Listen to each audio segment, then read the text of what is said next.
آج ہم لائریکا کیپسول اس کے بارے میں تفصیلاً گفتگو کریں گے۔ سب سے پہلے اس کا جنیرک فارمولہ دیکھ لیتے ہیں۔ پری گیبلین اس کا جنیرک فارمولہ ہے اور یہ 75 ملی گرام میں اس جو لائریکا کیپسول ہے اس میں شامل ہوتا ہے۔ اب دیکھتے ہیں اس کو کس مقصد کے لیے اور کس فوائد کے لیے اس کو استعمال کیا جا سکتا ہے۔ پری گیبلین اینٹی کنولزنٹ اور انالجیزک ایکٹیویٹی رکھتا ہے، جسم میں کہیں بھی آپ کو درد ہے اس کو ختم کرنے کے لیے، یا پھر جو دورے ہوتی ہیں مرگی میں ان دوروں کی شدت کو کم کرنے کے لیے بھی اس کو استعمال کیا جا سکتا ہے۔ تو اگر آپ کو کہیں بھی جسم میں درد ہے، اسپائنل کارڈ انجری ہے، تو اس میں اس کو استعمال کیا جا سکتا ہے۔ جو ڈائبٹیز شوگر کے پیشنٹ ہیں ان میں جو نرو اینڈنگز ہیں وہ ڈیمیج ہو جاتی ہیں، جس کی وجہ سے بہت زیادہ درد ہوتا ہے۔ تو شوگر کے مریضوں میں پیریفرل نیوروپیتھی میں جو پین ہے اس کو ختم کرنے کے لیے اس کو استعمال کیا جا سکتا ہے۔ اس کے علاوہ جو شوگر کے مریض ہیں ان کے جو پاؤں کے تلوے ہیں وہاں جلن ہوتی ہے، اس جلن کو ختم کرنے کے لیے اس کو استعمال کیا جا سکتا ہے۔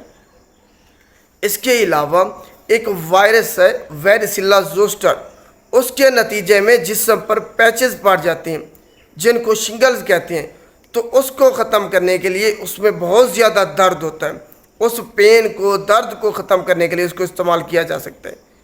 فائبرومیلجیا سینڈروم جس کو پین سینڈروم بھی کہتے ہیں اس میں اس کو استعمال کیا جا سکتا ہے۔ اس کے علاوہ جنرلائزڈ انگزائٹی ڈس آرڈر، اس کے علاج کے لیے بھی اس کو استعمال کیا جا سکتا ہے۔ اس کے علاوہ دوسری ادویات کے ساتھ مرگی کے مریضوں میں دورے جو ہوتے ہیں ان کی شدت کو کم کرنے کے لیے اس کو استعمال کیا جا سکتا ہے۔ تو یہ اس کے فوائد ہیں۔ اب ہم دیکھتے ہیں کون لوگ اس کو استعمال نہیں کر سکتے۔ وہ لوگ جن کو الرجی یا ہائپر سینسٹیوٹی ہے وہ اس کو استعمال نہیں کر سکتے۔ جن کو گلیکٹوز انٹالرنس ہے وہ بھی اس کو استعمال نہیں کر سکتے۔ بچے جن کی عمر 18 سال سے کم ہے وہ اس کو استعمال نہیں کر سکتے کیونکہ ان پہ کوئی ریسرچ کوئی اسٹڈی نہیں ہوئی۔ حاملہ خواتین اس کو ہرگز استعمال نہیں کر سکتی۔ اسی طریقے سے دودھ پلانے والی مائیں اس کو استعمال نہیں کر سکتی۔ وہ لوگ جو ہیوی مشینیں چلاتے ہیں یا پھر ڈرائیونگ کے دوران اس کو ہرگز استعمال نہیں کیا جا سکتا۔ اب ہم ڈوز کے بارے میں بات کرتے ہیں، آخر اس کو کتنی مقدار میں اور کتنی مرتبہ ہم نے اور کیسے استعمال کرنا ہے۔ یہ آپ کھانے کے ساتھ یا خالی پیٹ دونوں صورتوں میں اس کو استعمال کر سکتے ہیں، اس کی ابزارپشن پہ کوئی فرق نہیں پڑتا۔ تو ہر بیماری کے لیے اس کی ڈوز مختلف ہے۔ سب سے پہلے آپ نے 150 ملی گرام سے ڈوز سٹارٹ کرنی ہے، پھر اس کے بعد آپ مینٹیننس ڈوز پہ آ جائیں گے، اس کی ڈوز کم کر سکتے ہیں۔ اور اس کو آپ نے یکدم اچانک سے بند نہیں کرنا، وگرنہ آپ کو ودڈرال سمٹم ظاہر ہوں گے۔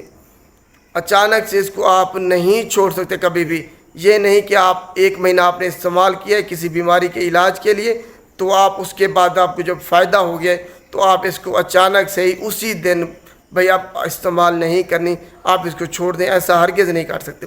جب آپ کا علاج ہو جائے تو اس کے کم از کم 1 ہفتہ تک آپ نے اس کی ڈوز آہستہ آہستہ کر کے پھر ختم کرنی ہے۔ فرض کریں آپ 150 ملی گرام لے رہے تھے تو اس کے بعد آپ نے پھر اس کی ڈوز 100 ملی گرام کر لینی ہے، پھر اس کے بعد 75 ملی گرام، پھر 50 ملی گرام، اسی طریقے سے کم کر کر کے اس کو اپنے جسم سے نکالنا ہے۔ اگر آپ اچانک سے چھوڑیں گے تو ودڈرال سمٹم ظاہر ہوں گے، جن میں آپ کو جھٹکے لگ سکتے ہیں، پسینہ بہت زیادہ آ سکتا ہے، وہم ہو سکتا ہے، چڑچڑا پن ہو سکتا ہے، ڈپریشن ہو سکتی ہے، آپ کو بے سکونی ہوگی، آپ ہر وقت الجھن کا شکار رہیں گے، کسی بھی کام پر آپ کا فوکس نہیں رہے گا، فلو سینڈروم ہو سکتا ہے، آپ کو نروسنس ہو سکتا ہے۔ تو یہ ودڈرال سمٹمز ہیں۔ جب آپ اس کو استعمال کرنا چھوڑیں گے اچانک سے تو یہ سمٹمز آپ پہ ظاہر ہو سکتے ہیں کہ آپ کو فائدے کی بجائے الٹا نقصان ہو سکتا ہے۔ تو ایسا کر کے اس کی ڈوز آپ نے کم کرنی ہے۔ اب دیکھتے ہیں کن ادویات کے ساتھ آپ نے اس کو استعمال نہیں کرنا۔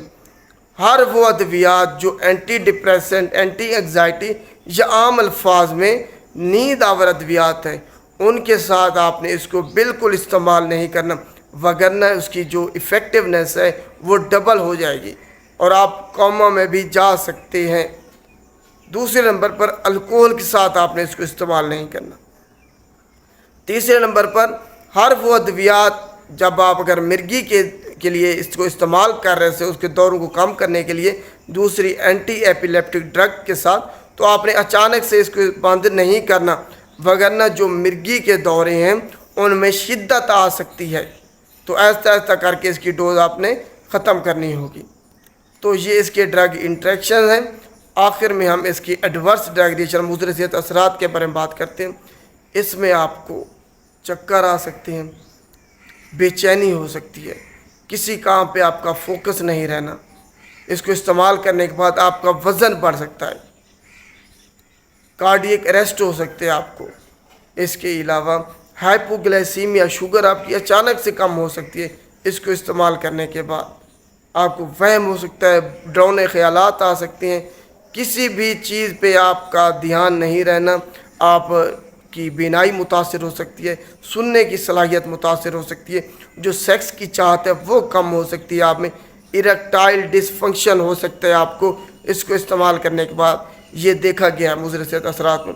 تو سارے مضر صحت اثرات جو ہیں وہ اس کو استعمال کرنے کے بعد آپ میں ظاہر ہو سکتے ہیں، تو آپ نے ان کو ذہن میں رکھنا ہے کہ یہ اثرات جب آپ پہ ظاہر ہوں تو اچانک سے اس کا استعمال بند نہیں کرنا، خود سے آپ نے کبھی بھی اس کو استعمال نہیں کرنا، ہمیشہ فزیشین کے مشورے سے، فارماسسٹ سے آپ نے اس کا مشورہ لازمی لینا ہے جب آپ نے اس کو استعمال کرنا ہے، اور چھوڑنے کا طریقہ بھی آپ کو فارماسسٹ بتائے گا اور کوئی نہیں بتائے گا۔ تو خیال کرنا ہے، یہ انتہائی ایک ڈینجرس ڈرگ ہے، یہ سمجھ لیں خطرناک ڈرگ ہے۔ اگر آپ نے خود سے اس کو استعمال کرنا شروع کر دیا، خود سے بند کر دیا، تو فوائد کی بجائے آپ کو الٹا نقصان ہو سکتا ہے اس کا۔ امید ہے آپ کو آج کا ٹاپک تفصیلاً سمجھ آ گیا۔ شکریہ۔